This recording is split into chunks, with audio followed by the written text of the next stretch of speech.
देहिनेस्मिन् यथा देहि कौमारम यौवनम जरा तथा देहांतर प्राप्ति धीरस्तत्र न मुह्यति। कैसे देह परिवर्तन केना हो रहा है, देहांतर भ रहा है।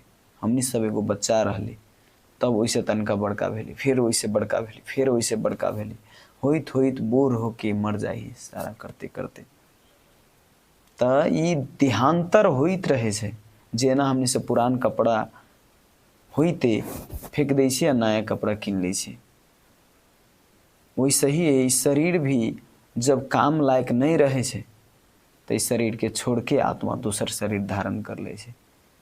तो ये विश्वास रखू, हमनी सब केना ई उम्र में आ गेली अपने विश्वास नहीं लगी छे। हम एगो छोट बच्चा रहली, केना चंचलता एकदम रहले हैं, लेकिन आई पूरा एकदम बदल गेली।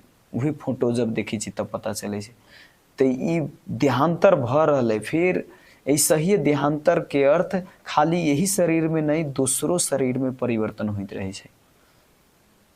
तो ई समझल जरूरी है। अहाँ बच्चा के फोटो देखू तो अहाँ के विश्वास नहीं हो तो हम बच्चा में ऐसा रहली, फिर वृद्ध हो जाए तो अभी के फोटो रखू तब पता चलत कि केहन बदलैत रहे छे एकदम। तो वैसे ही शरीर हरेक योनि धारण करते रहे छे। ऐसे करते करते 84 लाख योनि में धारण करते रहे छे।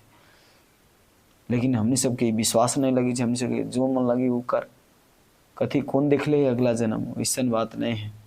जब यमराज मारेगा डंडा तब हो जाएगा सब ठंडा।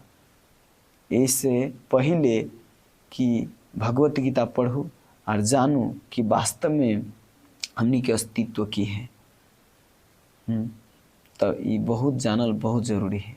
हरे कृष्ण।